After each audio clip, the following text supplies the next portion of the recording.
కొంతమంది కోడళ్ళు, పనికిమాలిన కోడళ్ళు, దరిద్రగొట్టు కోడళ్ళు, దిక్కుమాలిన కోడళ్ళు, సైతాను కోడళ్ళు. మిమ్మల్ని కాదులే,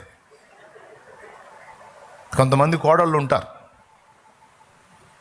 వాడి తల్లిదండ్రికి పెట్టనీరు, మళ్ళీ ఏళ్ళమ్మ నాన్నకు పెట్టుకుంటారు.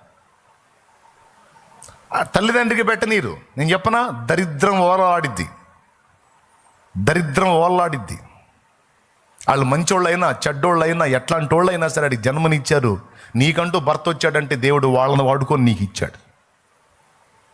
నీ తల్లిదండ్రిని నువ్వెంత ప్రేమిస్తావో వాని తల్లిదండ్రిని వాడంతే ప్రేమించాలి. అది బాధ్యత.